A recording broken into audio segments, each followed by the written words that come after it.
Bem, pessoal, vamos de BTC no fim de tarde dessa quarta-feira, 13 de julho. Agora é 19 horas e 10 na Espanha, no Brasil, 14 e 10. Gente, a BTC no intraday foi uma loucurada, né? Aqui eu tô no intraday. Aqui, quem assina a sala de sinais, eu dei o sinal aqui embaixo, quando esgarçou a lower aqui. A gente pegou os dois sinais no SDT, já fecharam. Os dois no par BTC estão em vias de fechar. Muito interessante. Quando esgarçou a lower aqui, eu avisei que muito provavelmente a gente ia rapidamente buscar a VWAP, foi isso que aconteceu.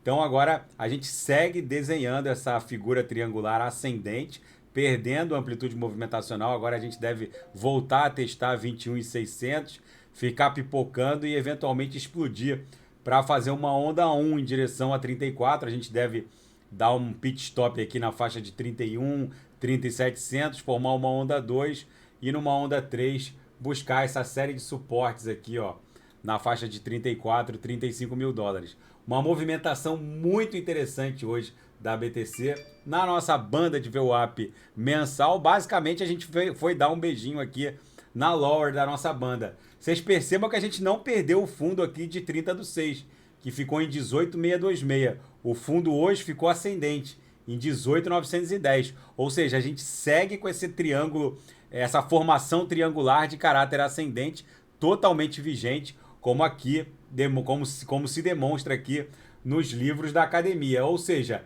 segue totalmente vigente a nossa figura triangular de caráter ascendente. Na projeção, as duas linhas da nuvem superior e inferior ficaram flat.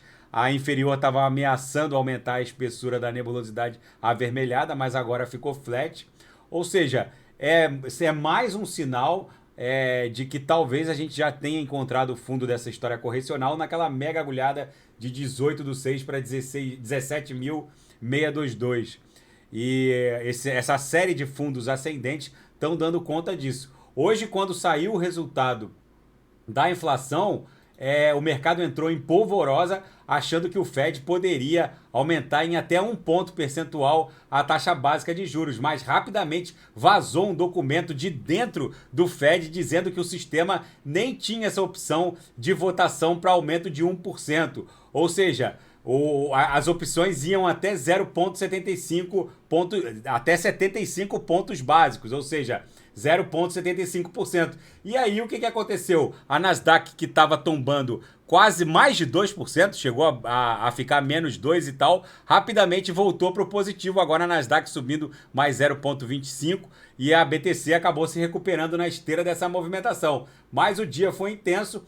É a inflação mais alta dos últimos 40 anos. Agora a inflação nos Estados Unidos está em 9,1% ao ano. É a verdadeira latinização da economia norte-americana. E depois do vazamento desse documento de dentro do Fed, dando conta de que o sistema nem tinha a opção para votar 1 ponto percentual, o mercado reagiu. Mas isso aí pode mudar também. O fato é que a gente está vivendo uma volatilidade. Nada impede que o sistema altere a votação para a possibilidade de 1%, mas parece que isso é oficial, porque o mercado, Wall Street, acreditou mesmo nesse vazamento.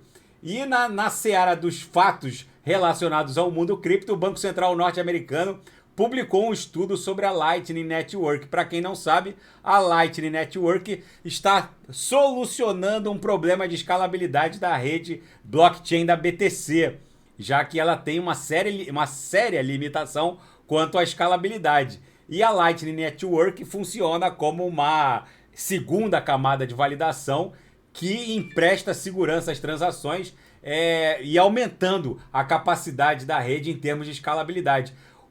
Esse relatório elogia a rede, diz que é segura e não foram apontadas falhas dentro da rede. Isso é muito bom para a BTC. E a SEC, a CVM norte-americana, adiou a decisão sobre o pedido de ETF no mercado spot de BTC da ARK Shares. Enfim, vamos ver se vai ser mais uma negativa ou vai ser um deferimento. Até agora, a SEC, a CVM norte-americana, não autorizou nenhum pedido de ETF de BTC no mercado spot. E o Michael Saylor, ele ficou empolgado com essa inflação, dizendo que uma BTC sempre vai valer uma Bitcoin e que é bizarro as pessoas venderem BTC quando há um anúncio de um aumento da inflação norte-americana para mais de 9% ao ano, quando, na verdade, as pessoas deveriam correr em direção à BTC. Ele tweetou no auge daquela agulhada, quando a BTC hoje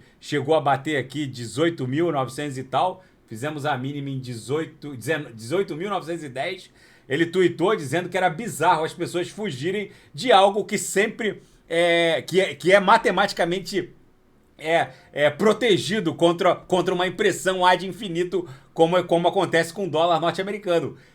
A BTC é matematicamente rara, ao passo que o dólar norte-americano pode ser impresso à torto e à direito de acordo com políticas econômicas tresloucadas, segundo o Michael Saylor. Ou seja, gente, viemos dar uma esgarçada aqui na Lower, voltamos para ver o VWAP rapidamente, testamos a Upper agora, é bem provável que a gente acumule numa figura triangular até a próxima virada da VWAP, que muito provavelmente deve ser ascendente, porque no diário a gente lambeu aqui a aresta inferior dessa figura triangular e agora a gente deve buscar algo em torno de 21.700, fazendo até um topo aqui em 22.000 e pipocando, perdendo amplitude movimentacional para eventualmente explodir numa onda 1 em direção a 31, formar uma onda 2 e numa onda 3 buscar essa série de suportes aqui no patamar de 34, que é justamente onde está a VWAP anual. E é para lá que a gente vai na próxima pernada. Tá bom, pessoal? Fica esse registro da BTC, que se nada fugir do script, eu volto amanhã para analisar a própria BTC. Fiquem com Deus e quem quiser sugerir alguma análise é só colocar nas mensagens abaixo. Grande abraço, fiquem com Deus, até amanhã.